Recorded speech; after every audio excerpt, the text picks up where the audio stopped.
Assalamualaikum warahmatullahi wabarakatuh. Hai guys, bapak-bapak, ibu-ibu, bro and sis. Ada berita penting.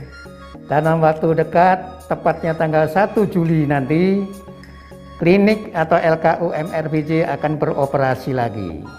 Ada yang sedikit beda di masa new normal ini. Menghadapi COVID atau badai COVID-19 ini, maka penerapan protokol kesehatan itu menjadi suatu keniscayaan.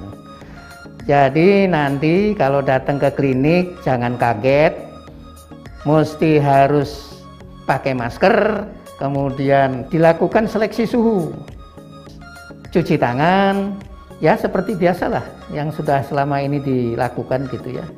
Nah, bagi yang datang atau pengunjung suhunya di atas 37,5, itu akan kita berikan prioritas pertama untuk dilayani. Sedangkan prioritas kedua akan dikhususkan untuk para lansia atau usia lanjut. Prioritas ketiga untuk anak-anak di bawah umur 14 tahun. Pada waktu masuk ruangan sudah disediakan tempat duduk yang memperhatikan personal distancing, yaitu menjaga jarak, sehingga kita meminimais adanya penyebaran atau penularan COVID-19. Seluruh petugas, baik itu dokter maupun para perawat dan petugas administratif, semuanya memakai APD, alat pelindung diri. Jadi ini pun juga dalam rangka prevensi atau pencegahan penyebaran dari COVID-19 itu. Assalamualaikum warahmatullahi wabarakatuh. Halo semuanya. Kali ini saya akan menjelaskan beberapa protokol baru selama masa pandemi COVID. Jadi di sini kita akan di-screening dahulu pasien-pasien yang masuk ke dalam LKU MRBJ. Jadi pada saat pasien datang, pasien sudah melakukan reservasi terlebih dahulu kepada admin kami. Lalu pasien datang akan di-screening berupa pasien akan dicek suhunya, pasien disuruh cuci tangan dulu, kemudian pakai hand sanitizer. Setelah itu pasien baru boleh masuk ke dalam ruang poligigi. Nah, setelah di dalam ruang poligigi, pasien akan diberikan APD level 1. Nah, APD level 1 itu meliputi apa aja? Nah, APD level 1 itu meliputi penutup kepala, penutup kaki, baju pelindung diri, kemudian pasien baru boleh duduk ke dental unit. Semua yang ingin datang, nanti jangan lupa protokol kesehatan ini diperhatikan, dan insya Allah kita akan dapat bekerja secara aman dan terkendali dari badai COVID-19. Mudah-mudahan Allah Subhanahu wa Ta'ala melindungi kita semua. Billahi taufik wal hidayah. Wassalamualaikum warahmatullahi wabarakatuh.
Habib, mohon agak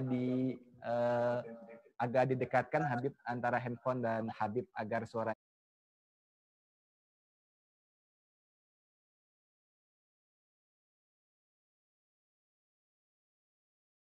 Bismillahirrahmanirrahim. Assalamualaikum warahmatullahi wabarakatuh. Alhamdulillah, wassalatu wassalamu ala rasulillah wa ala alihi wa sahbihi wa mawalah wa la hawla wa la quwata illa billah, amma ba'an. Puji dan syukur mari kita panjatkan kehadirat Allah subhanahu wa ta'ala. Syukur, alhamdulillah, pada malam hari ini kita dapat bertatap muka dalam rangka kajian yang diselenggarakan oleh Masjid Raya Bintaro Jaya. Semoga Allah Subhanahu wa taala selalu memberikan kita hidayah, istiqomah dalam menuntut ilmu di jalan Allah Subhanahu wa taala. Salawat dan salam mari kita curahkan kepada junjungan kita baginda Nabi besar Muhammad sallallahu alaihi wasallam. Alhamdulillah, insyaallah pada malam hari ini kita akan mengkaji bersama tentang tauladan dari sifat sahabat Nabi Muhammad sallallahu alaihi wasallam yang akan dipaparkan nanti oleh guru kita yang mulia Al-Habib Ali Al-Qaf, yang alhamdulillah beliau sudah bersama-sama kita pada malam hari ini. Mari kita sambut terlebih dahulu guru kita Al-Habib Ali. Assalamualaikum Habib. Waalaikumsalam warahmatullahi wabarakatuh. Alhamdulillah, apa kabarnya Habib? Alhamdulillah, mudah-mudahan semuanya dalam keadaan sehat walafiat insyaallah. Amin ya rabbal alamin. Terima kasih Habib sudah meluangkan waktunya pada malam hari ini. Sungguh sangat rindu sekali ingin bertemu Habib di Masjid Raya Bintaro. Terakhir Habib di sini mengisi bersama Habib Anis ya Habib ya. Iya. Masya Allah. Insya Allah mudah-mudahan ada kesempatan kita bareng-bareng lagi insya Allah di sana. Amin ya rabbal alamin. Amin ya rabbal alamin Habib. Insya Allah Habib pada malam hari ini kita akan membahas tema tentang sahabat Nabi Muhammad SAW, yang mana juga sering Habib ceritakan setiap kajian-kajian di YouTube MRBJ TV dan juga saat bertemu langsung. Maka dari itu saya persilahkan kepada Habib Ali Al-Qaf untuk menyampaikan materi. Falyatafaddal masyhur. Bismillahirrahmanirrahim. Alhamdulillah wassallallahu wasallam wa baraka ala Rasulillah Muhammad ibn Abdullah wa ala alihi wa sahbihi wa man walah wa la hawla wa la quwwata illa billahi al-'aliyyil 'azhim. Alhamdulillah, kita bersyukur kepada Allah Subhanahu wa taala karena Allah Subhanahu wa taala memberikan kepada kita nikmat, yaitu nikmat mengenal kepada baginda Rasul, nikmat mengenal kepada sahabat-sahabat Rasul, nikmat mengenal kepada keluarga Rasul. Artinya Allah Subhanahu wa taala memberikan kepada kita satu kelebihan, yaitu apa? Ada kesempatan untuk mengenal orang-orang yang layak untuk dicinta. Jadi ada insan-insan, ada manusia-manusia yang memang layak untuk dicinta karena mereka dicintai oleh Allah. Allah Subhanahu wa taala sifatkan radhiyallahu anhum wa radu an. Mereka ridha kepada Allah dan Allah ridha kepada mereka. Artinya para sahabat Nabi Muhammad SAW memang orang terpilih. Jadi kita bersyukur pada Allah Subhanahu wa taala pada malam hari ini sahabat-sahabat saya yang ada di Bintaro, di Masjid Raya Bintaro yang senantiasa bersama-sama berdakwah, berjuang di jalan Allah Subhanahu wa taala, mengajak saya untuk berbagi ataupun mendengar daripada sebagian ikhwan. Nanti mungkin juga ada waktu buat ikhwan yang mau bercerita atau mau bertanya atau mau curhat mungkin ya. Insya Allah kita bakalan berbagi bersama-sama 60 menit ke depan insya Allah. Jadi saya tadi bilang sama teman-teman mungkin kita ngobrolnya santai saja, nggak harus serius. Yang terpenting kita mendapatkan poin daripada perjumpaan kita pada malam hari ini.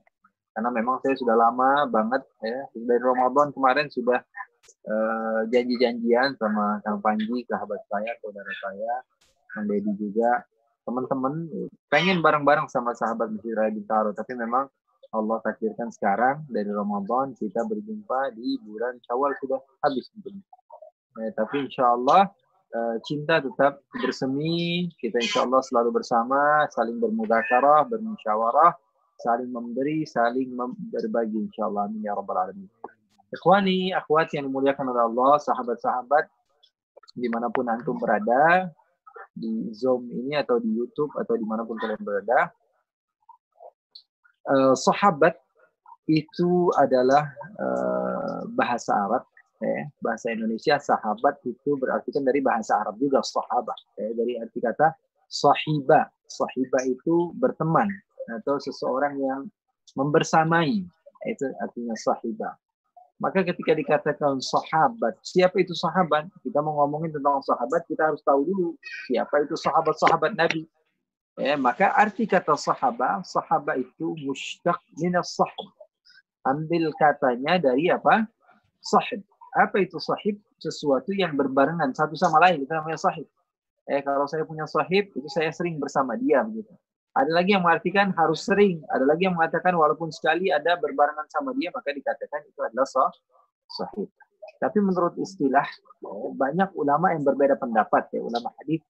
Apakah orang yang sekali duduk bersama Nabi sudah dikategorikan sahabat, ataukah harus 2 kali, ataukah harus 3 kali, ataukah seseorang yang buta tidak bisa melihat kepada Nabi tidak dikategorikan orang yang melihat kepada Nabi. Karena sebagian mengatakan definisi sahabat man ra'an nabiyya, orang yang melihat, artinya orang yang lihat apakah termasuk sahabat Nabi. Nah, ini kita harus paham, kita harus kenal, kita harus tahu. Jadi saya harap poin pertama ini dicatat oleh teman-teman, kita cari tahu apa sih definisi sahabat itu, siapa sih yang berhak untuk menjadi sahabat Nabi.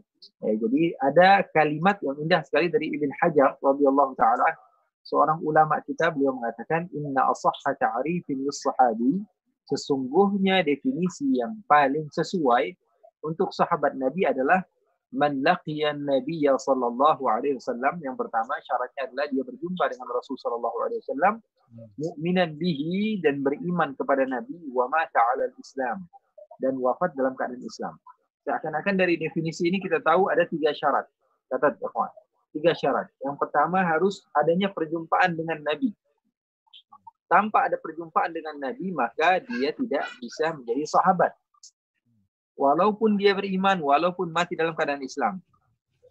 Hidupnya sekarang beriman kepada Nabi dan mati dalam keadaan Islam, tapi tidak berjumpa dengan Nabi, maka dia tidak dikategorikan sahabat. Dan perjumpaan ini harus di alam nyata, bukan di alam mimpi misalnya. Berbeda lagi. Dia mengatakan saya bermimpi berjumpa dengan Nabi, dan bermimpi berjumpa Nabi itu memang disahkan menurut syariat. Bahkan di dalam sahih Rasulullah SAW bersabda, man ra'ani fil manam fa innahu yarani fa inna syaitana la yatamatsalu bi. Orang yang berjumpa denganku di dalam tidurnya, dia benar-benar berjumpa denganku, karena syaitan tidak bisa menyerupaiku, kata Rasul. Artinya apa? Berjumpa dengan Rasul di dalam mimpi itu termasuk syariat. Ada. Jadi jangan dengerin sebagian orang yang mengatakan nggak ada bermimpi berjumpa Nabi. Ada. Di dalam hadis-hadis yang sahih banyak sekali riwayat tentang perjumpaan orang dengan Rasul Shallallahu Alaihi Wasallam. Sebagian teman-teman kita mengharamkan sesuatu yang halal, mengharamkan sesuatu yang halal, atau menghalalkan sesuatu yang haram. Dua-duanya nggak boleh. Bukan yang mengharamkan sesuatu yang halal itu saja yang salah, tapi yang menghalalkan sesuatu yang halal itu juga salah. Atau yang menghalalkan sesuatu yang haram dianggap ini adalah orang yang nggak baik, tapi mengharamkan sesuatu yang halal dianggap sesuatu yang baik. Enggak. Dua-duanya salah. Harrama ma ahallallahu lahu dan ahalla ma harramallahu lahu. Dia mengharamkan sesuatu yang Allah halalkan atau menghalalkan sesuatu yang Allah haramkan. Itu tidak boleh di dalam agama. Ingat, berjumpa dengan Nabi. Syaratnya yang pertama apa? Harus laqiya bin Nabi. Berjumpa dengan Nabi, mukminan bihi, dan beriman kepada Nabi, wa mata 'alal Islam, dan wafat dalam keadaan Islam. Artinya seorang bisa menjadi sahabat, syaratnya 3. perjumpaan dengan Nabi, tapi perjumpaannya bukan secara mimpi, tapi secara yaqadzah dan di zaman Nabi. Kemudian yang kedua, dia harus beriman kepada Nabi. Walaupun berjumpa tapi tidak beriman, maka tidak dikategorikan sahabat. Seperti Abu Jahal, Abu Lahab, Uqbah bin Abi Mu'ayyad, Al-As bin Wa'il As-Sahmi, Al-Walid bin Al-Mughirah. Orang-orang yang hidup di zaman Nabi tapi tidak beriman, maka dia tidak dikategorikan sahabat. Kemudian yang ketiga syaratnya, dari definisi kita dapatkan bahwa di antara rukun daripada orang itu bisa menjadi sahabat, wa mata 'alal Islam. Dia harus wafat dalam keadaan Islam. Kalau dia meninggalnya murtad misalnya, berjumpa dengan Nabi,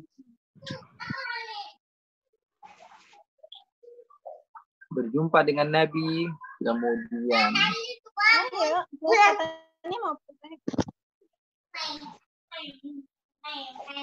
suaranya dimatikan ya.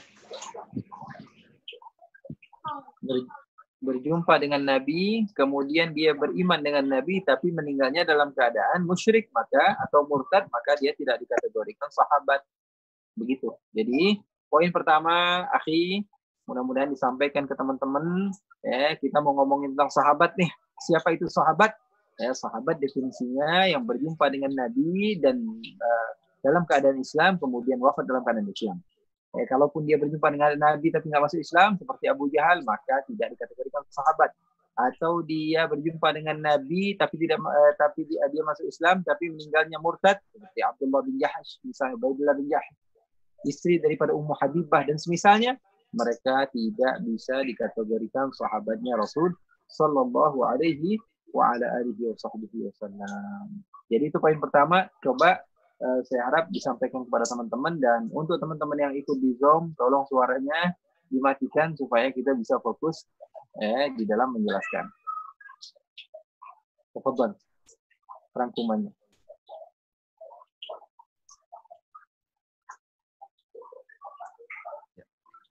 Masya Allah.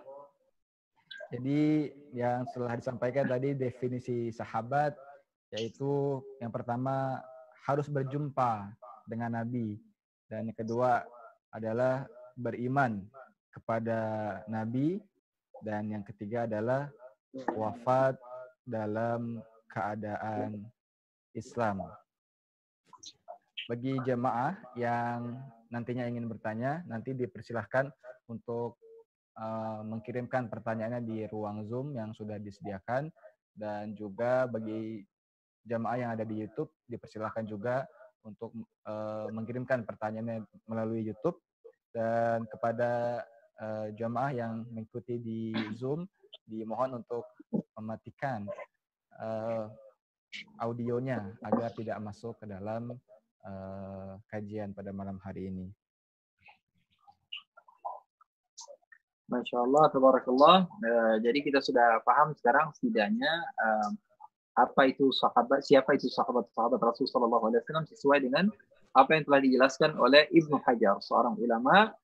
Beliau mengatakan sahabat adalah man laqiya Rasulullah mu'minan bihi wa mata 'ala al-Islam. Sekarang ada yang bertanya, perjumpaan dengan Rasul sallallahu alaihi wasallam itu harus lama atau sebentar? Itu kan bakalan ditanya nih. Perjumpaan dengan Nabi harus lama atau sebentar? Kemudian ngelihat langsung atau enggak, seperti enggak mampu ngelihat, misalnya dia di kerumunan orang ramai sehingga duduknya di belakang, enggak bisa ngelihat langsung pada Rasul, atau enggak bisa ngelihatnya gara-gara matanya misalnya enggak bisa ngelihat, matanya enggak bisa ngelihat.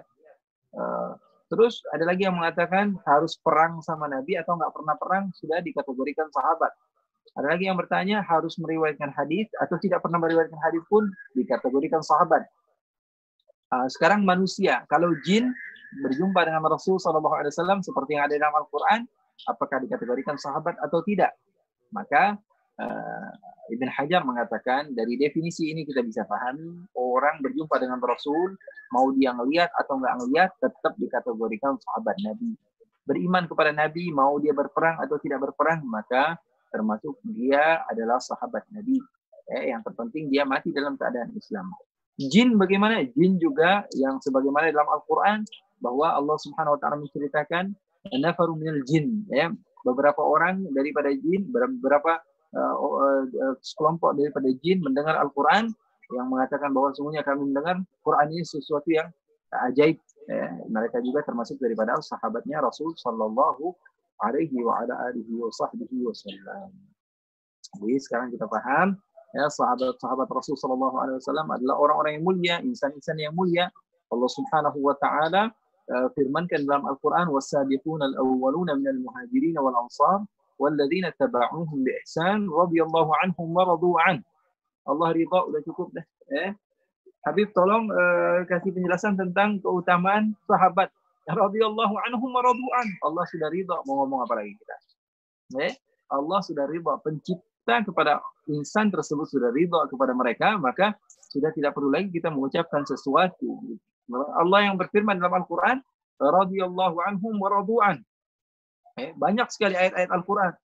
Di antaranya Muhammadur Rasulullah walladzina ma'ahu asyidda 'alal kuffar ruhama bainahum. Kemudian Allah Subhanahu wa taala puji, dan Allah Subhanahu wa taala katakan juga di dalam Al-Qur'an, a'adda lahum jannatin tajri tahtaha al-anhar khalidina fiha.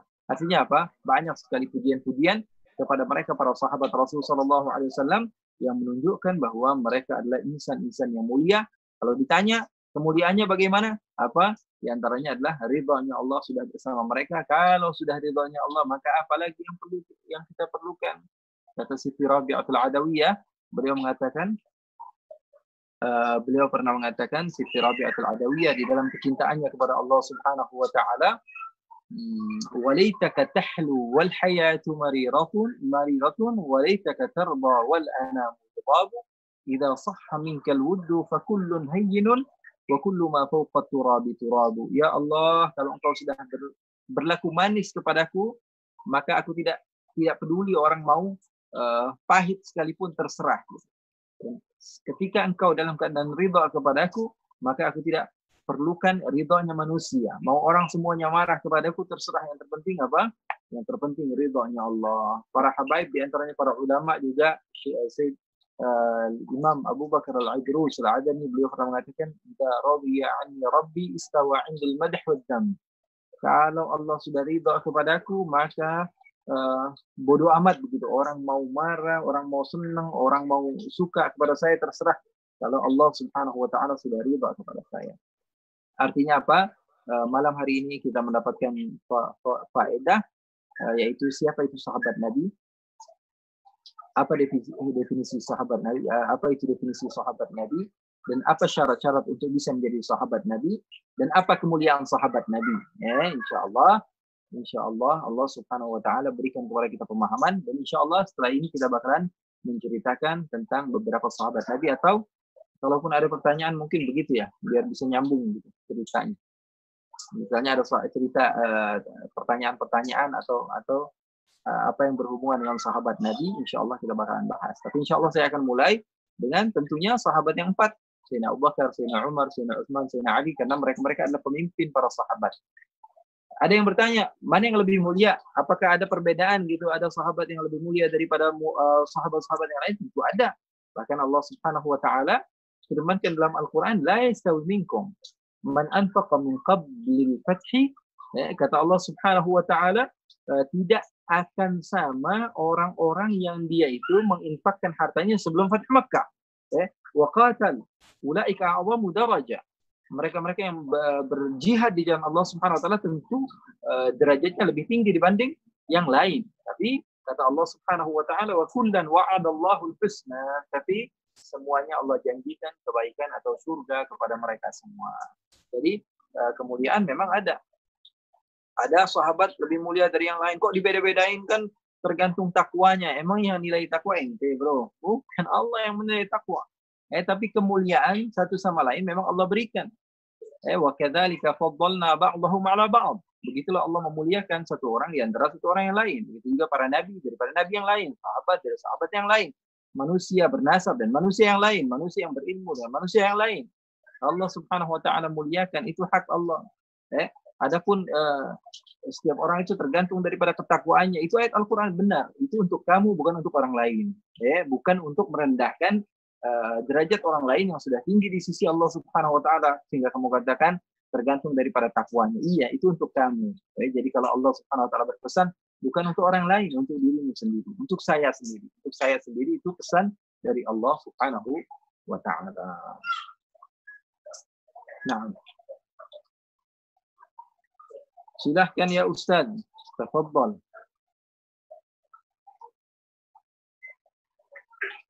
Alhamdulillah, jazakallah khair Habib atas penjelasannya tentang sahabat Nabi. Sudah kita simak bersama para jemaah tentang penjelasan yang sudah dijelaskan oleh Al-Habib Ali Al-Qof.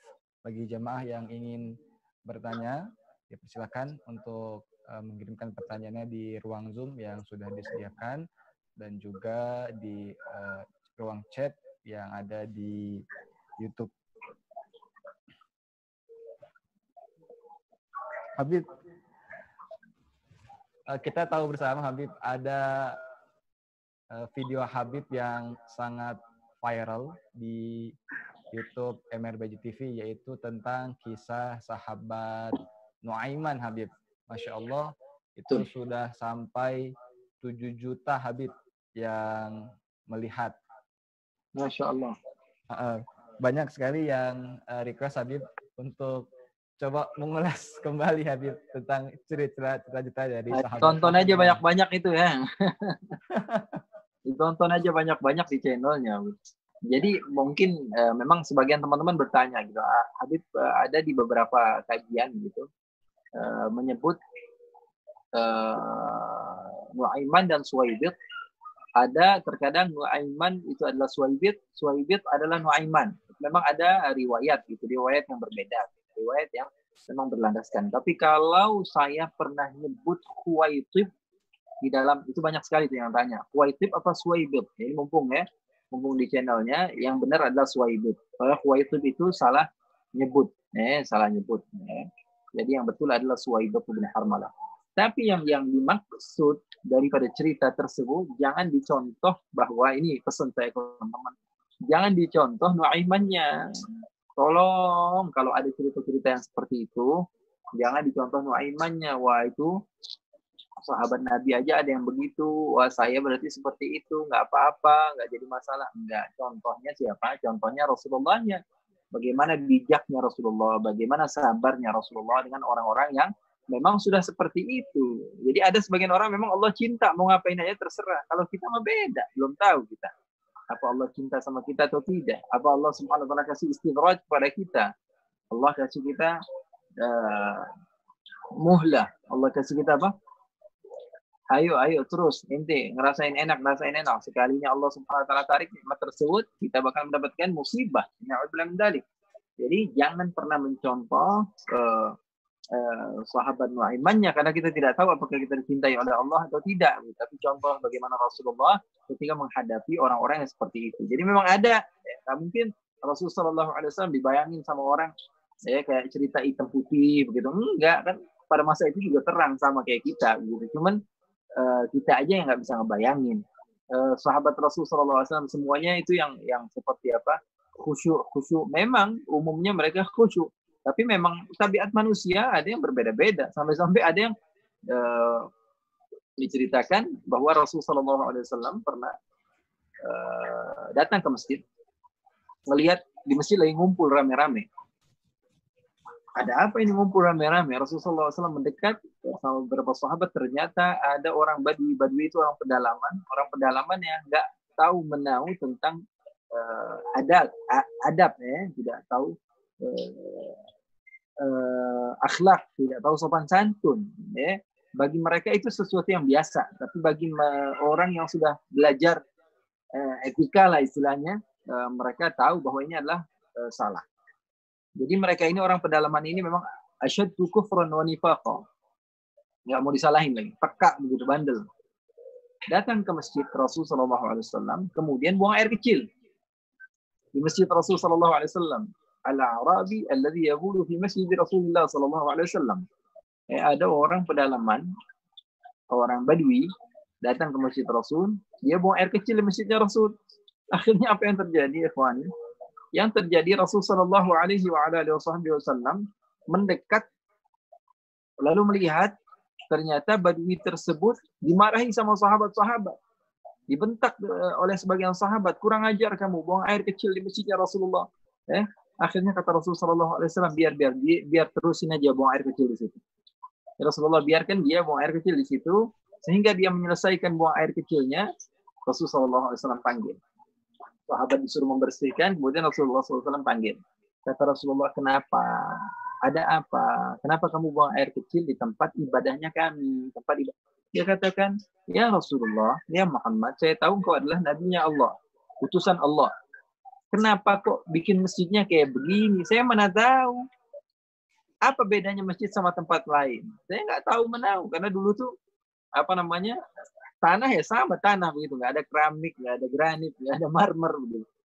Sama aja, nggak ada beda. Saya kira ini tempat buang air kecil. Maka saya datang ke sini, saya buang air kecil.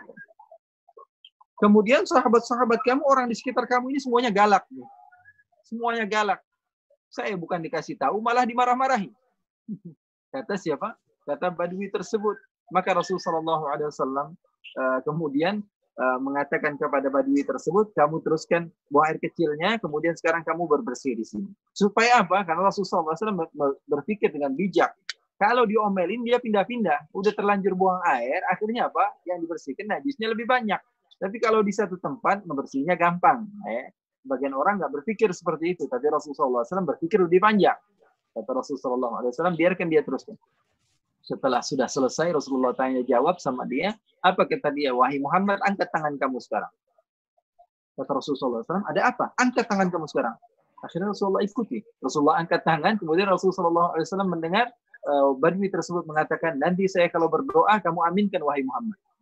Kata Nabi Muhammad SAW, maksud kamu apa? Saya mau berdoa, pokoknya kamu aminkan saja. Oke, kata Rasulullah. Apa kata Badui tersebut? Allahumma arhamni warham Muhammadan wala tarham ahadan minhum. Katanya, ya Allah, sayangilah saya, sayangi Muhammad juga karena dia baik sama saya, tapi orang-orang di sekitarnya tolong jangan disayangi mereka, ya Allah. Maka Rasulullah SAW ketika mendengar Badui tersebut berdoa, maka Rasulullah SAW tertawa, tersenyum. Jadi ada yang seperti itu, gitu ya. Dan cerita-cerita sahih banyak sekali, ataupun dhaif, tapi di dalam manaqib atau menceritakan fadail itu hujjah, bisa diambil pelajaran daripada hadis-hadis tersebut. Jadi Nuaiman ini banyak sekali kisahnya, di antaranya Nuaiman pernah mukulin Sayyidina Utsman, sahabat Rasul. Sayyidina Utsman bin Affan, mungkin di sebagian kita tahu bahwa Sayyidina Utsman bin Affan adalah sahabat yang sangat mulia. Bahkan Rasulullah SAW beliau pernah bersabda, makna hadis, ma dharra Utsman ma fa'ala ba'da al-yawm. Setelah peperangan Tabuk, Rasulullah SAW melihat Sayyidina Utsman bin Affan mengeluarkan semua hartanya, banyak sekali. Unta, kemudian kuda, kemudian peralatan perang, kemudian sumur dibeli Sayyidina Utsman. Ketika itu Rasulullah lagi susah. Bahkan peperangan tersebut dinamakan Ghazwatul Usrah, peperangan yang susah. Rasulullah SAW melihat Sayyidina Utsman mengeluarkan harta yang begitu banyak. Sayyidina Abu Bakar membawa banyak harta, Sayyidina Umar membawa banyak harta. Hingga Rasulullah bertanya kepada Sayyidina Umar, wahai Umar, ma abqaita li ahlik? Apa yang kamu sisakan untuk keluargamu? Apa kata Sayyidina Umar? Abqaitu lahum nisfahu ya Rasulullah, atau mislahu ya Rasulullah. Saya sisakan setengahnya ya Rasulullah. Rasulullah tanya Sayyidina Abu Bakar, wahai Abu Bakar, apa yang kamu sisakan untuk keluargamu? Apa kata Sayyidina Abu Bakar? Abqaitu lahumullah wa rasulah ya Rasulullah. Saya sisakan di rumah saya Allah dan Rasulnya. Kata siapa? Kata Sayyidina Abu Bakar As-Siddiq radhiyallahu ta'ala anhum wa ardahum. Jadi kita berdoa, radiya itu di dalam bahasa Arab artinya apa? Fi'il madhi. Fi'il madhi itu artinya Allah. Fi'il madhi bermakna al-amr. Fi'il madhi yang kita inginkan daripada fi'il madhi tersebut adalah doa. Ketika kita mengatakan radhiyallahu anhu, ya Allah ridai dia, bukan dia sudah mendapatkan ridha, kecuali bagi sahabat. Ini tambahan buat teman-teman, kecuali bagi sahabat. Sahabat Nabi Muhammad SAW, ketika kita katakan radhiyallahu anhum, memang mereka adalah orang-orang yang mendapatkan ridha, sekaligus doa kita kepada mereka. Sayyidina Utsman bin Affan banyak sekali mengeluarkan harta. Sayyidina Abu Bakar mengeluarkan semua hartanya. Sampai-sampai Allah, Rasul bertanya, apa yang kau sisakan untuk keluargamu? Beliau katakan, saya sisakan Allah dan Rasul. Sayyidina Uthman banyak mengeluarkan harta sehingga Rasulullah SAW katakan, "Ma dharra Uthman ma fa'ala ba'da al-yawm." Uthman mau ngapain aja, bahasa kitanya. Uthman mau ngapain aja setelah ini boleh aja, bebas. Bebas, madhar. Enggak bakalan membuat bahaya bagi dia. Enggak bakalan mendapatkan musibah atau mendapatkan hukum istilahnya. Bagi dia mau ngapain aja terserah gitu ya. Jadi Sayyidina Uthman banyak sekali memiliki keutamaan. Beliau juga adalah menantu Nabi. Sampai-sampai Rasulullah ketika putri Rasulullah SAW, Ruqayyah meninggal, Ummu Kulthum meninggal, Rasulullah SAW, dua putri Rasulullah SAW wafat. Rasulullah SAW katakan, "Zawiju Uthman." Nikahkan putri-putri kalian dengan Uthman. Katanya, "Lau kanat 'indi thalithah la zawwajtuha Uthman." Kalau saja saya punya anak lagi perempuan satu lagi selain Ruqayyah dan Ummu Kulthum, tentu saya akan menikahkannya dengan Uthman. Karena sesungguhnya saya tidak menikahkan dengan Uthman kecuali perintah dari Allah Subhanahu wa taala. Jadi, Sayyidina Uthman adalah insan mulia. Beliau adalah keluarga Nabi. Keluarga Nabi dari keturunan Abdi Syams bin Abdi Manaf, ibni Qusay, ibni Kilab, ibni Murrah, ibni Ka'ab, ibni Lu'ay, bin Ghalib, bin Fihr, bin Malik, bin Nadar, bin Kinanah, bin Khuzaimah, bin Mudrikah, bin Ilyas, bin Mudar, bin Nizar, bin Ma'ad, bin Adnan. Jadi Rasulullah SAW berjumpa nasabnya dengan Sayyidina Uthman bin Affan dari kakeknya yang bernama Abdul Syams dengan Hashim adik kakak. Abdul Syams sama Hashim adik kakak. Nabi Muhammad cucunya Hashim. Muhammad bin Abdullah bin Abdul Muttalib bin Hashim. Jadi Hashim sama Abdul Syams adik kakak. Kedua-duanya keturunan daripada anak daripada Abdul Manaf. Sayyidina Uthman adalah keturunan daripada Abdul Syams. Sayyidina Rasulullah SAW keturunan daripada Hashim. Jadi ada lagi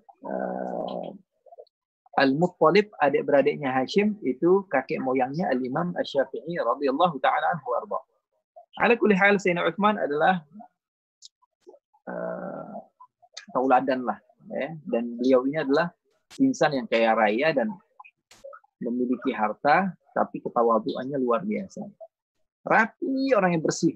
Sampai-sampai Rasulullah SAW diceritakan oleh Siti Aisyah, kalau Sayyidina Uthman datang ke rumah Rasulullah, Rasulullah tidak langsung buka pintu, tapi masuk kamar, ambil kaca, cermin, Rasulullah bercermin dulu.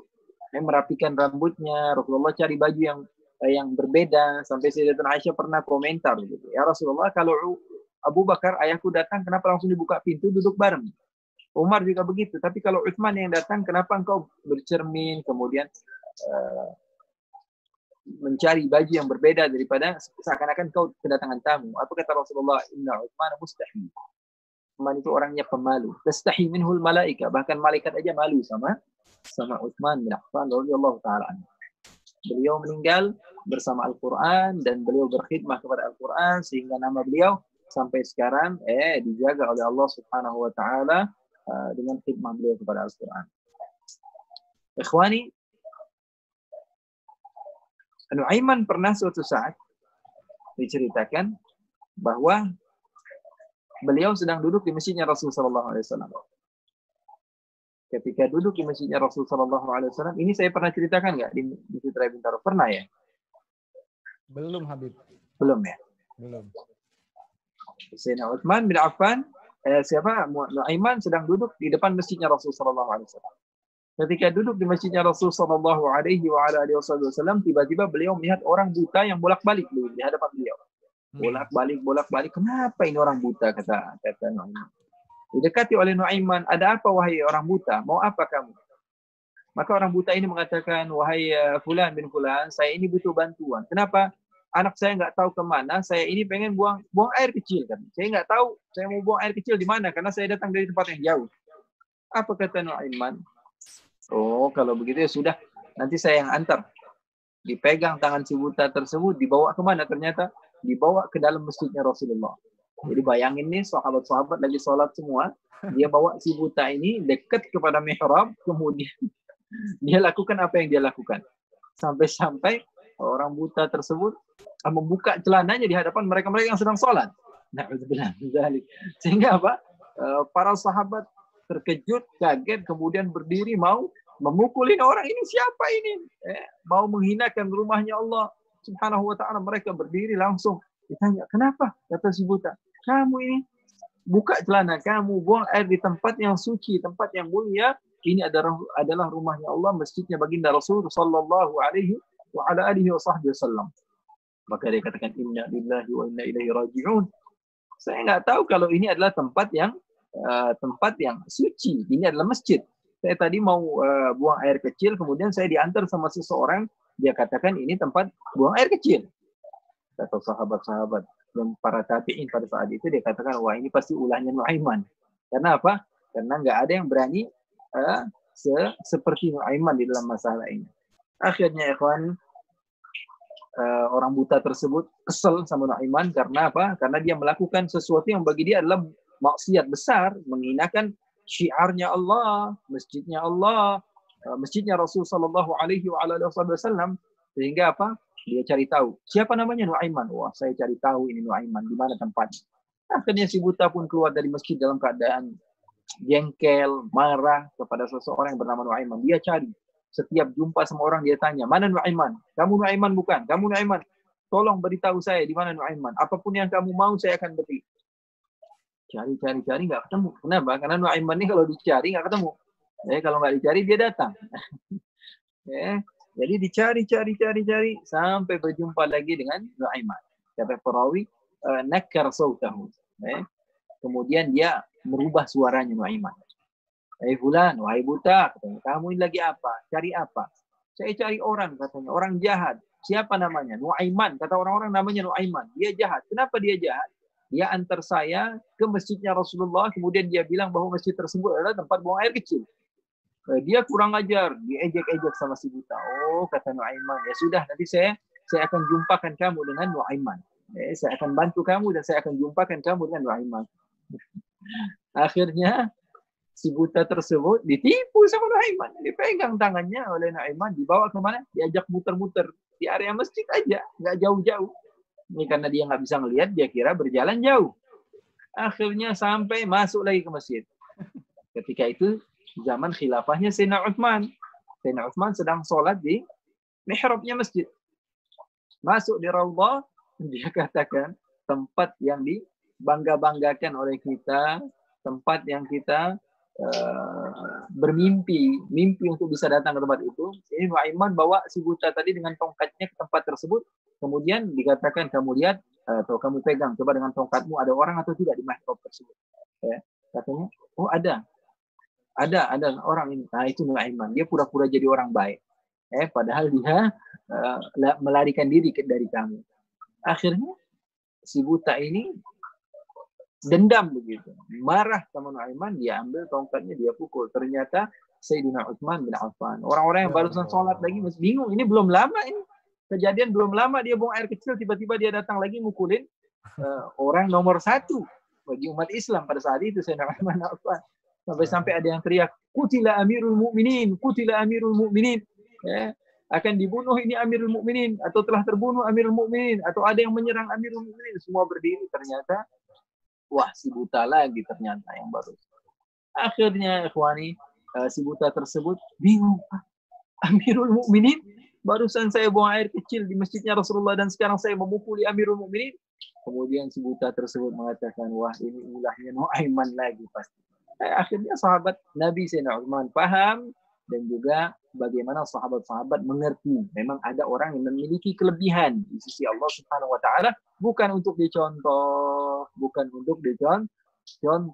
tapi bukti bahwa apapun yang kamu lakukan, kalau Allah tidak cinta kepadamu, maka Allah tidak akan terima.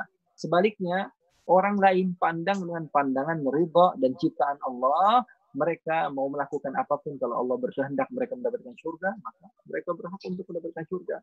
Maka Rasulullah SAW sering katakan, Rasulullah pernah katakan, kata Rasulullah SAW, Rasulullah menceritakan, orang ma bainahu wa bainal jannati illa dhira' fayasbiqu alaihi alkitab fay'amalu bi'amali ahli nar fayadkhuluha.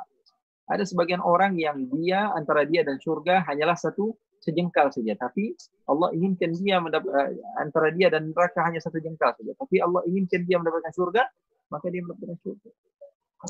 Baik baca Al-Quran, bagaimana Nabi Musa alaihissalam berdoa kepada Allah.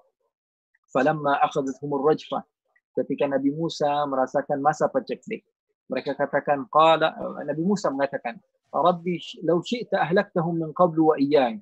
Ya Allah, kenapa kok diberikan paceklik seperti ini? Saya sudah minta air, nggak dikasih-kasih sama Engkau. Ya Allah, minta hujan, nggak turun-turun juga hujan. Lau syi'ta ahlaktahum min qablu wa iyyai. Kalau mau hancurin sekalian ya Allah, jangan tanggung-tanggung. Kenapa sekalian diciptain begitu? Mending nggak usah diciptakan sekalian gitu. Dari dulu memang sudah kami dihancurkan. Kemudian Nabi Musa mengatakan, atuhlikuna bima fa'ala sufaha'u minna. Kenapa kok kami disiksa seperti ini gara-gara ada oknum saja dari orang-orangnya kami yang bermaksiat, kok kami yang kena, kata Nabi Musa. In hiya illa fitnatuk. Tuh. Nabi Musa bilang sama Allah apa? Ini semua fitnah ini balik-baliknya datangnya darimu ya Allah, bukan dari kami. Engkau yang menciptakan hati kami sehingga kami melakukan sesuatu yang tidak baik menurutmu. Engkau yang memberikan hidayah, engkau yang memberikan kesesatan kepada siapapun di antara kami. Engkau yang berhak untuk menjadikan apapun itu terjadi. Kata Nabi Musa. Itu kalau kita yang berdoa, mungkin kita sudah masuk neraka jahanam yang paling bawah. Tapi yang berdoa adalah orang yang dicinta, maka apapun yang dilakukan akan terlihat indah. Berusahalah untuk dicintai oleh Allah dulu. Dan lihat bagaimana bijaknya mereka, orang-orang yang dekat dengan Allah, ketika berjumpa dengan orang-orang yang seperti itu yang dicintai oleh Allah Subhanahu wa Ta'ala. Ada juga kisah seperti Sayyidina Umar ketika sedang berceramah, tiba-tiba Sayyidina Umar diberhentikan satu orang perempuan. Diberhentikan seorang perempuan. Kemudian Sayyidina Umar mengatakan, asabati imra'atun wa akhta Umar. Yang benar perempuan, yang Umar salah. Saya ini lagi ceramah, Sayyidina Umar lagi ceramah, dibetulin sama seorang perempuan. Apa kata Sayyidina Umar? Perempuan itu betul, Umar yang salah.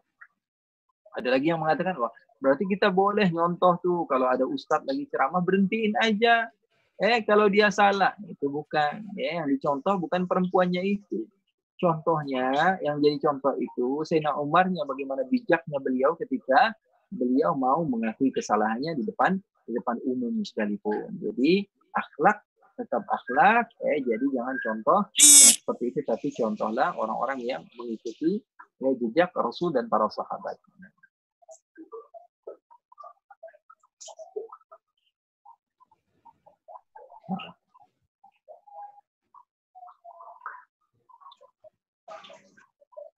Masya Allah. Masya Allah. Baik, Habib, banyak sekali kisah-kisah yang bisa kita ambil dalam praktek kita dalam kehidupan sehari-hari.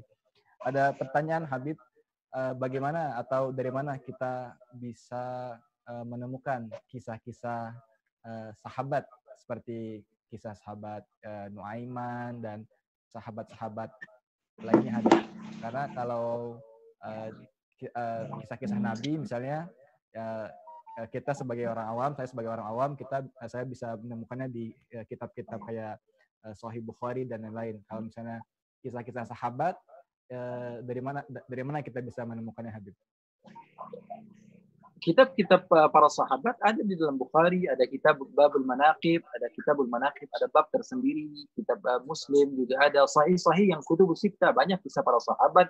Bahkan Imam Muslim menceritakan secara detail tentang cerita Ka'ab bin Malik, sahabat Rasul SAW, tentang 3 sahabat.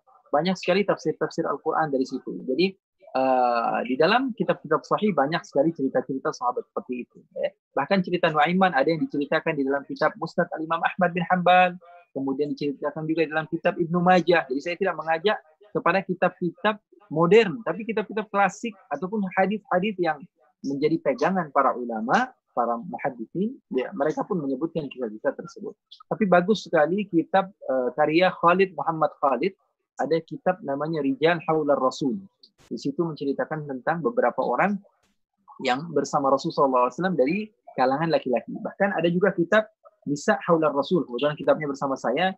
Ini kitab menceritakan tentang perempuan-perempuan yang ada di zaman Rasulullah SAW. Jadi karangan Khalid Muhammad Khalid. Sama serupa seperti Rijal Haular Rasul. Dia juga punya kitab. Tapi kitab-kitab yang bagus untuk dibaca seperti Al-Isti'ab atau Al-Isabah, kemudian Usdul Ghabah, kemudian kitab Al-Bidayah wan Nihayah karya Ibn Katsir. Banyak sekali kitab-kitab hadis yang menceritakan tentang hal-hal yang seperti itu. Jadi banyak, sebenarnya banyak. Cuman mungkin yang diterjemahkan masih kurang. Mudah-mudahan ada para ulama-ulama ataupun dai-dai yang semangat begitu menerjemahkan atau mengumpulkan. Saya memang ada minat dan ada niat begitu. Cuman memang Allah belum kasih waktu, doakan. Pengen gitu ngumpulin kisah-kisah Rasulullah ketika tertawa saja. Begitu. Ketika Rasulullah SAW, satu buku tentang candaan Rasul saja. Satu buku tentang nangisnya Rasul saja. Gitu. Satu buku tentang khusyuknya Rasul saja. Satu buku tentang perangnya Rasul saja. Satu buku. Jadi jangan orang itu ngira Rasulullah perang dari fama tufarriqu bainal bahmi wal buhami sampai wasal Hunainan wasal Badran wasal Uhudan fusula hatin lahum adhamil wakhan sampai kita mengira 10 tahun Rasulullah hidup di kota Madinah, hidupnya hanya berperang saja. Tapi kalau orang yang paham sejarah, dia tahu dari sekitar hampir 100 peperangan yang Rasulullah ikut sendiri dan Rasulullah utus, orang yang non-Muslim atau orang yang tidak masuk Islam ataupun orang yang kafir, mereka yang wafat tidak sampai 2.000 manusia, tidak sampai 2.000 jiwa dari ratusan peperangan. Kalau sekarang untuk 2.000 jiwa itu gampang banget. Sekali kita dapat musibah aja, ribuan bahkan puluhan ribu orang bisa meninggal. Sekali ngebom aja orang bisa puluhan ribu orang. Gitu. Beberapa kali satu daerah berapa kali dibom itu sudah selesai, gitu. Sudah masuk hitungan seperti itu. Tapi Rasulullah selama 10 tahun, karena Rasulullah SAW dakwah dengan hikmah, Rasulullah mengajak dengan akhlak budi pekerti. Karena yang ada di dalam otak Rasulullah SAW, azizun alaihi ma'anittum. Gimana caranya orang ini berubah, bukan bagaimana caranya orang ini ikut pada saya, enggak. Bagaimana caranya orang ini beriman kepada Allah, bagaimana caranya orang ini selamat daripada api neraka, bukan bagaimana caranya supaya dia ngikut, nggak ngikut berarti lu sesat. Enggak. Itu cara dakwah. Azizun alaihi ma'anittum, harisun alaikum. Nggak sejalan, ajarin. Bukan nggak sejalan, ditahdzir. Wah ini nggak benar ini. Jangan diikutin. Ajarin. Kami butuh bimbingan. Ajarin. Itu sifat Rasulullah. Azizun alaihi ma'anittum. Kalau ada yang maksiat, Rasulullah yang sedih. Harisun alaikum, berusaha gimana caranya. Makanya Rasulullah SAW ketika didatangi satu jenazah, Rasulullah menangis. Sahabat bertanya, ya Rasulullah, apa yang membuat kau menangis? Kata Rasulullah, jenazah yang barusan lewat. Dicari tahu. Dikirain jenazah sahabat siapa gitu sampai Rasulullah menangis. Ternyata jenazahnya Yahudi. Ditanya kenapa ya Rasulullah? Kata Rasulullah SAW, saya sudah kelewat. Harusnya ada kesempatan untuk menjadikan dia ahli surga. Tapi udah kelewat. Makanya itu yang membuat saya sedih. Orang sampai masuk neraka Rasulullah nggak mau. Bukan malah disyukurin. Orang nggak bisa. Orang nggak bisa masuk surga itu disyukurin. Enggak. Itu bukan akhlaknya Rasulullah. Karena dakwah artinya mengajak. Mengajak itu bukan memaksa. Tapi mengajak. Masih tahu ini yang baik. Ikutin dong. Jangan sampai enggak. Kalau enggak, ikutin dong. Masih tetap nolak, dakwah lagi. Nolak lagi, dakwah lagi. Ya, dakwah mengajak. Mengajak itu harus mengajak. Bukan menghukum. Allah. Ada pertanyaan yang masuk, Habib. Adakah figur atau sahabat Nabi atau kisah sahabat Nabi yang masih muda yang bisa dijadikan inspirasi untuk anak-anak muda di zaman sekarang, Habib? Ada seorang laki-laki yang bernama Mus'ab bin Umair. Beliau ini adalah tauladan banget. Saya ngefans banget sama ini sahabat. Siapa namanya? Mus'ab bin Umair. Mus'ab al-Khair. Mus'ab bin Umair adalah sahabat Rasul SAW yang sangat dicintai oleh Rasul SAW. Beliau itu terkenal dengan apa? Keindahannya, ketampanannya. Bahkan beliau termasuk sahabat yang wajahnya mirip dengan Rasul. Bayangin gantengnya segimana. Kalau wajahnya serupa dengan Rasul SAW, termasuk sahabat yang wajahnya mirip dengan Rasul SAW. Sahabat Mus'ab bin Umair radhiyallahu ta'ala sebelum masuk Islam, beliau adalah anak kesayangan ibunya. Anak kesayangan ibunya sampai-sampai sahabat Rasul SAW Mus'ab bin Umair ini diberikan apapun yang dia mau. Bayangin, satu kota Mekah kalau Mus'ab bin Umair lewat tahu dari harumnya. Artinya apa? Dia punya parfum, dia punya minyak wangi, tidak dimiliki oleh semua orang di kota Mekah.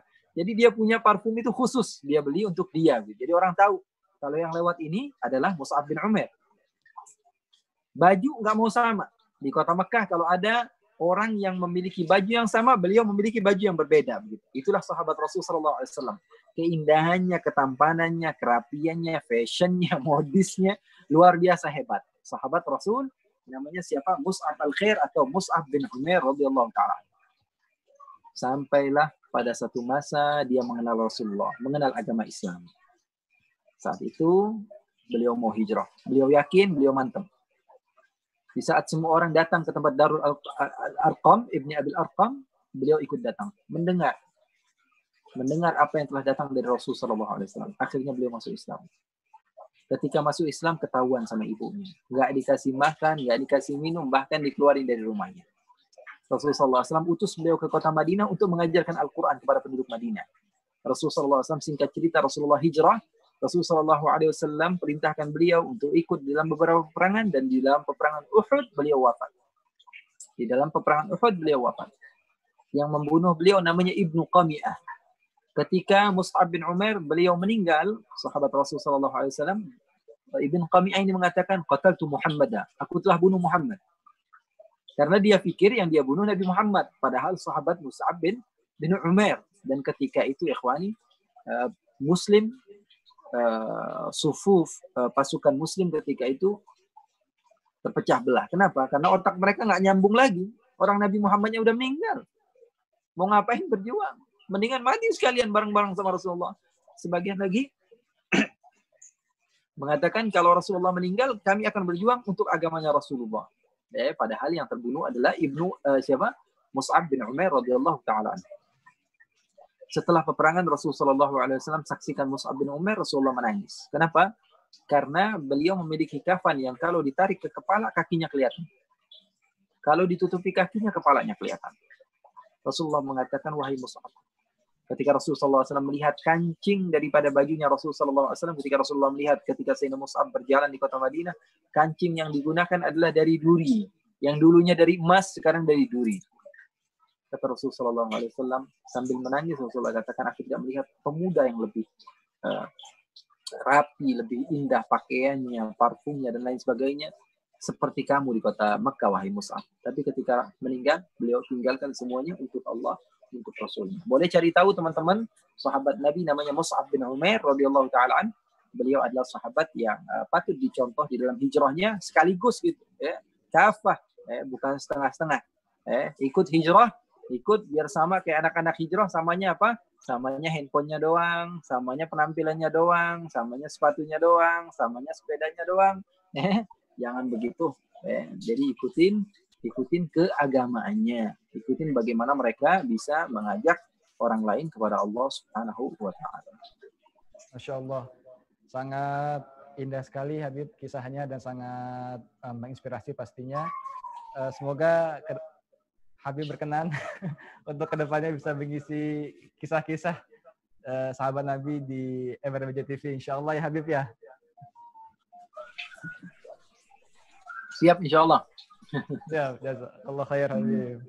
Baik Habib, ada pertanyaan masuk lagi Habib dari channel YouTube MRBJ TV dari Aldi Eksa. Amalan apa yang bisa kita lakukan agar pahala yang kita dapatkan sebanding dengan pahala dan kemuliaan yang didapat oleh para sahabat? Amalan, tentu tidak ada amalan yang bisa sebanding dengan sahabat. Rasulullah sendiri mengatakan khairul qurun qarni thumma alladhina yalunahum thumma alladhina yalunahum. Untuk sama seperti sahabat, la yastawun. Allah sendiri yang mengatakan dalam Al-Quran. Jelas dalilnya dari Al-Quran. Bahkan orang yang mereka menginfakkan hartanya sebelum Fathu Makkah dengan orang yang berjuang setelahnya berbeda makomnya. Makanya ada namanya as-sabiqun al-awwalun, ada namanya muhajirun, ada namanya al-ansar, berbeda-beda gitu. Apalagi sama kita. Tapi setidaknya muhibbul qaum yalhaq bihim. Orang yang cinta kepada satu kelompok, setidaknya mereka akan bareng-bareng bersama mereka. Jadi amalannya adalah cinta kepada mereka sehingga kita akan dikumpulkan bersama mereka. Hadisnya sahih. Nabi Muhammad SAW katakan, orang yang cinta kepada satu kaum, kata Rasulullah SAW, akan dikumpulkan seseorang bersama orang yang dia cintai. Artinya apa? Artinya cintai saja para sahabat, insya Allah. Cari tahu tentang sahabat, insya Allah kita akan dikumpulkan bersama para sahabat. Dan saya kira itu adalah amalan yang paling tepat untuk kita lakukan. Cari tahu, mencintainya dengan mencari tahu. Nggak mungkin kita bisa cinta sesuatu yang nggak pernah ada di pikiran kita dan kita nggak bisa ngebayangin orangnya, nggak bisa. Cintai dengan cara mencari tahu. Cari tahu, kenali. Setelah kenal maka sayang. Setelah sayang, insya Allah ada ittiba, ada pengikutan. Karena pengikutan tanpa kenal itu dusta. Ikut tanpa kenal kepada orang yang benar-benar diikuti, itu namanya dusta. Takut salah ngikutnya gitu. Takut salah ngikutnya. Masya Allah. Selanjutnya, berhubung sudah masuk bulan Zulhijjah ya Habib, ada pertanyaan dari jamaah, apa saja kemuliaan-kemuliaan di bulan Zulhijjah dan apa saja amalan-amalan lagi Habib terkait dengan amalan, adakah amalan-amalan khusus yang ada di bulan Zulhijjah dan bagaimana tata caranya? Jawabannya adalah insya Allah kita bakalan ada live lagi atau kita jumpa secara offline. Kita akan bicarakan tentang Zulhijjah karena kita sedang fokus tentang sahabat Rasul Sallallahu Alaihi Wasallam. Mudah-mudahan ada satu masa insya Allah kita bakalan bahas tentang Zulhijjah secara khusus insya Allah. Buat teman-teman bagaimana amalannya? Amalan yang terbaik pada bulan Zulhijjah adalah berkurban. Beli ini mampu, tapi kurban nggak mampu. Itu di antara amalan yang disunahkan oleh Rasulullah SAW. Berbuat baik di bulan Dzulhijjah. Sudah? Baik, alhamdulillah karena keterbatasan waktu, ya, alhamdulillah sudah kita dengarkan cerita, kisah, dan nasihat dari Habib Ali Alqaf tentang sahabat Nabi. Masya Allah, banyak sekali hikmah-hikmah, mutiara-mutiara hikmah yang dapat kita ambil untuk dapat kita amalkan dalam kehidupan sehari-hari. Insya Allah kajian bersama Habib Ali Alqaf akan terus berlanjut insya Allah tentang sahabat, tentang kisah-kisah sahabat maupun nanti tentang pembahasan di bulan Zulhijjah insya Allah. Baik Habib, sebelum ditutup Habib, mohon berkenan untuk menyampaikan kesimpulan dan juga doa penutup di sesi kajian pada malam hari ini. Bismillah, alhamdulillah, sallallahu wasallam wa baraka ala rasulillah wa ala alihi wa sahbihi wa man walah. Intinya, ikhwani, banyak insya Allah daripada apa yang telah kita musyawarahkan, mudzakarahkan bersama. Yang terpenting adalah kita mengambil poin yang penting daripada apa yang kita telah dengarkan. Jangan sampai berlalu begitu saja tanpa kita mendapatkan manfaat dan faedah. Intinya kita kenal siapa itu sahabat Nabi, apa itu definisinya, bagaimana cara supaya bisa jadi sahabat Nabi, kemudian kemuliaan mereka, dan kita tahu sahabat-sahabat Nabi Muhammad SAW berbeda-beda perilakunya, akhlaknya, dan keutamaannya, karena satu sama lain saling melengkapi kepada Rasulullah SAW. Wa kullu min Rasulillah multamisun gharfan minal bahri aw rashfan minal diyami. Dan kalaupun ada sesuatu yang berlaku kepada sahabat yang nggak nyampe ke otak kita, diamin aja karena makom kita nggak sama dengan makom mereka. Wah, pengen tahu nih tentang peperangan Tawi dulu, tentang akhlak mereka. Pengen tahu nih perang antara Sayyidina Ali, Sayyidatuna Aisyah. Udah, yang seperti itu jangan dibahas. Contoh Rasulullah SAW dengan para sahabatnya, bagaimana sahabatnya ketika bersatu, ketika para sahabat bersatu. Ini enggak, kita cari terus pengennya cari yang perbedaan, bukan persatuan. Intinya apa? Intinya sahabat adalah insan yang mulia. Bagaimana cara supaya kita bisa bersama-sama sahabat, yaitu dengan mencintai mereka. Insya Allah Allah akan membangkitkan kita bersama para sahabatnya Rasul Sallallahu Alaihi Wasallam. Allahumma ja'al jam'ana hadhihi jam'an marhuma wa tafarruqana min ba'dihi tafarruqan ma'suma wa la taj'al Allahumma fina wa la minna wa la ma'ana syaqiyyan wa la mahruma. Subhanaka Allahumma bihamdika asyhadu an la ilaha illa anta astaghfiruka وأتوب إليك وصلى الله وسلم وبارك على سيدنا محمد وارزقنا كمال المتابعة له ظاهرا وباطنا في عافية وسلامة والحمد لله رب العالمين. Alhamdulillah, jazakallah khair Habib Ali Alqaf sudah berkenan memberikan ilmu dan juga nasihatnya kepada kita semua. Sebelum diakhirkan Habib, kita akan ada jumpa atau kepada para jamaah yang mengikuti via Zoom, silakan bagi para jamaah yang mengikuti kajian ini via Zoom untuk membuka videonya dan juga silakan untuk memberikan salam kepada Habib Ali. Masya Allah, tabarakallah.